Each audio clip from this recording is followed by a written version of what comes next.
안녕하세요. 반갑습니다. 늙어서 놀고 싶은 노세입니다. 오늘 제가 무주택자분들이 언제 내 집 장만을 해야 되는지 확실하게 말씀을 드릴게요. 와, 진짜 이런 방송 없다니까. 이런 걸 알려준다고? 그럼 제가 누구냐? 정확히 작년 10월 달에 영상 하나를 딱 올렸습니다. 그 영상이 바로 내 집 마련하기 좋은 시기가 왔네요. 이 영상이에요. 딱 보시면 2022년 10월 18일에 올렸죠. 이때 분위기를 기억 못 하시는 분들이 있는데 아파트 값이 계속 떨어지고 있었고 거래는 거의 안 되는 이런 상황이었어요. 어쩌다가 급매물이 하나씩 거래되던 시절이었죠. 기억하시려나 모르겠는데 마포구의 염리 삼성 아파트라고 있어요. 전용 84가 최고가 15억 갔었던 게 이제 8억에 딱 거래가 찍히고 나니까 반값이 됐다고 엄청나게 호들갑이었죠. 뭐 분명 그때라도 판 게 다행이다. 더 떨어져야 된다. 8억은 무슨 5억이 정상 가격이다. 이런 터무니없는 내용이었을 거예요. 근데 지금 보시면 다시 가격이 올랐죠. 그때는 정말 사정이 급했던 사람들이 팔았고 급급매만 거래가 되던 시기였습니다. 저는 그때가 정말 집 사기 좋은 시기라고 생각을 해서 저 영상을 찍어서 올린 거예요. 부동산이라는 게 가열되다 보면은 매도자 우위 시장이 형성이 돼요. 매도자 우위 시장이 형성이 되면 집을 보고 싶어도 맘대로 보지도 못하는 이런 현상들이 발생이 되거든요. 그리고 계약서를 쓰기로 했는데 다음날 집주인이 안 나와서 바로 배액 배상해버리고 계약서도 못 써요. 근데 저 당시에는 매수자 우위 시장이었어요. 이때는 정말 편하거든요. 집을 보고 싶으면 다 볼 수 있어. 거기다가 내고까지 가능해. 그러니까 저 당시였다면 내가 사고 싶은 집을 한두 세 개 이렇게 본 다음에 뭐 3천만 원 내고 해주시면 바로 계약금 쏘겠습니다. 이런 식으로 해서 내고가 가능했던 시기였기 때문에 굉장히 집을 사기가 좋았던 시기였어요. 음마아파트를 예를 들어볼게요. 아무래도 강남구의 대표적인 재건축 아파트다 보니까 여기 딱 보시면 최저가 2022년 11월 달에 최저 실거래가 17억 7천만 원이었습니다. 그 시기와 겹치죠. 그러다가 파바바박 올라가면서 최고가 24억 4천만 원까지 찍었어요. 음마아파트 말고 잠실의 엘스 아파트를 볼게요. 엘스 아파트 84제곱미터도 보시면 2022년 11월 달에 15억 9,500만 원으로 바닥이었죠. 그리고 그 이후로 올라왔습니다. 근데 여기 댓글을 보시면 신문 경제 기사 좀 봐요. 일주일치 스크랩만 해도 내년과 내내년 우리나라 경제 망하는 게 보이는데 사라고 합니까? 영국 망하게 생겼고 그 다음이 한국이에요.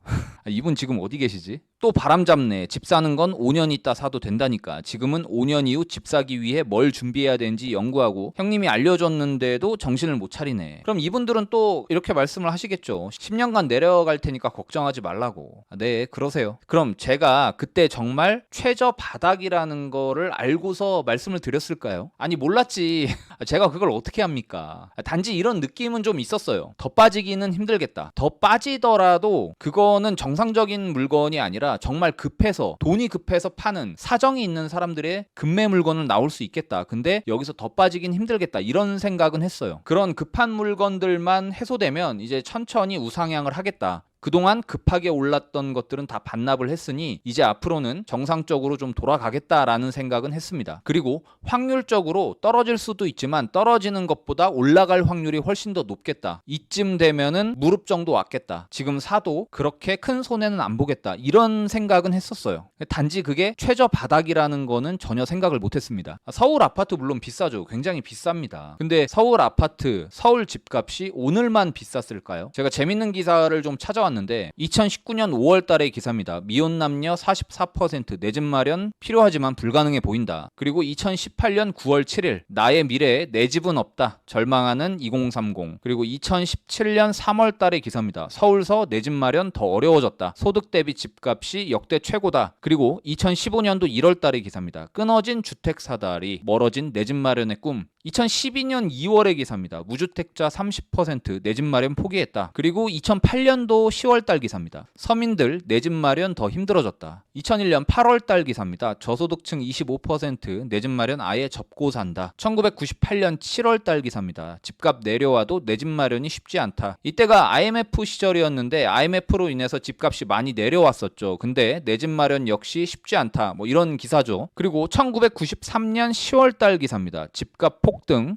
회사원 월급 7년 반치 꼬박 모아야 집을 살 수가 있는데 집을 사는 것보다 차를 먼저 사겠다라면서 가치관이 바뀌었다, 이런 내용의 기사예요. 이 내용인즉슨 집값이 너무 비싸니까 집을 살 수가 없으니 그냥 차를 사야겠다, 이런 내용이겠죠. 1989년도 동아일보의 기사입니다. 집값 폭등에 서민들 의욕 상실했다. 1988년도의 기사입니다. 치솟은 집값, 내 집의 꿈은 분노로, 무주택자 60% 끝내 가망 없어. 1978년의 기사입니다. 치솟는 서울 땅값, 어려워지는 내 집 마련. 어째 이게 계속 되풀이되는 것 같지 않나요? 그럼 조선시대 후기는 어땠냐? 과거 자료를 찾아봤는데 1780년대의 과거를 번번이 낙방했던 유만주라는 인물의 일기가 있습니다. 이분은 원래 과거를 준비하던 분이 5번이나 낙방을 한 뒤에 과거를 접고 후일에 부동산 투자로 큰 재력가가 됐다고 하는데, 초창기에 집을 매수할 때의 감정 묘사가 굉장히 재밌습니다. 집값을 200냥 올린 것은 참으로 본디 헤아려 봤던 바가 아니지만 사람으로 하여금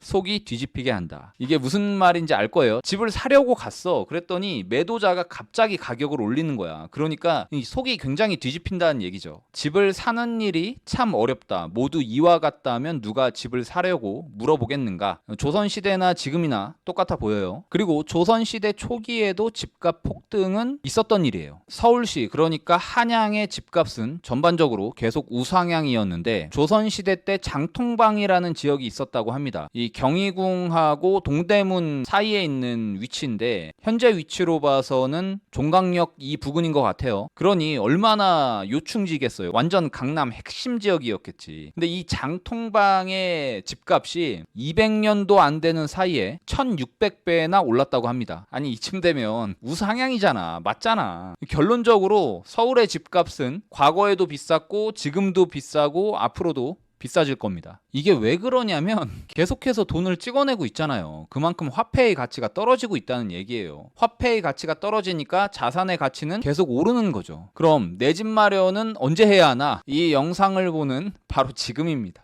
너무 뻔하죠. 근데 위에서 예시를 드렸던 것처럼 결국엔 집값은 우상향할 수밖에 없거든요. 이렇게 우상향을 하는데 인간의 심리가 개입을 하면서 갑자기 폭등을 했다가 갑자기 폭락을 했다가 이 반복하면서 우상향을 하는 거죠. 근데 과거에 폭등을 했었던 게 지금은 많이 반납을 했잖아요. 그러니 지금도 괜찮은 시기라고 생각을 해요. 대한민국에서 살 것이라면 집 한 채는 필요하죠. 주거의 형태의 집은 필요하잖아요. 월세, 전세 아니면 매매를 하셔야 되는데 서울에서 월세를 산다고 가정을 해볼게요. 나름 요충지는 투룸을 1억에 월세 100만 원 정도는 주셔야 됩니다. 그러니까 1년에 1200만 원의 주거 비용이 들어가는 거죠. 근데 이것을 주택담보대출을 받는다고 가정을 해볼게요. 요새는 금리가 조금 내려가서 4%라고 책정을 해봅시다. 3억의 대출을 받으면 4% 금리 기준으로 했을 때 월 이자만 100만 원이 나오고 연 이자는 1200만 원이 나옵니다. 여기에 보증금 1억을 합치면 4억 원의 집을 매수할 수가 있는 거죠. 그러니까 4억 원의 집을 매수해서 월 이자를 100만 원을 내느냐 아니면 월세를 들어가서 1억에 100만 원을 내느냐, 이 조건인 거죠. 저 같으면 월세 100만 원을 내느니 4억 원의 집을 매수할 것 같아요. 물론 월세 100만 원을 내는 집보다는 삶의 퀄리티는 떨어질 겁니다. 하지만 위에서 말씀드렸다시피 자산이라는 것은 결국엔 우상향할 수밖에 없다 보니까 시간이 지나고 나면 돈을 벌 수가 있을 겁니다. 또 어떤 분은 그렇게 말씀을 하시겠죠. 아니 10년 동안 집값이 떨어질 건데 왜 지금 삽니까? 여러분이 확률에 베팅을 한다고 한다면 10년 동안 집값이 떨어질 확률이 얼마나 될까요? 저는 떨어질 확률보다 오를 확률이 훨씬 더 높다고 생각을 하거든요. 거기에 주거의 안정성이 주는 이점이 굉장히 커요. 제 친한 친구 얘기를 들려드릴게요. 2016년인가 17년도쯤에 결혼을 하면서 2억 원의 집을 매수를 했어요. 그때도 영끌이라서 굉장히 좀 고민을 많이 했습니다. 근데 이 집이 지금은 실거래가 3억 8천 4억 원에 되고 있어요. 그리고 이 친구는 1주택자입니다. 이 친구를 최근에 만났는데 이 집을 팔려고 내놨는데 팔려도 다른 데 갈 데가 마땅치 않다고 하더라고요. 근데 만약에 이 친구가 그 당시에 집을 매수하지 않았더라면 훨씬 더 불안하지 않았을까요? 이 친구는 단순히 오르고 말고를 떠나서 주거의 안정성, 그러니까 대한민국에서 내가 살 집이 있다는 거에 대해서 굉장히 만족했다고 해요. 그럼 답은 정해졌죠.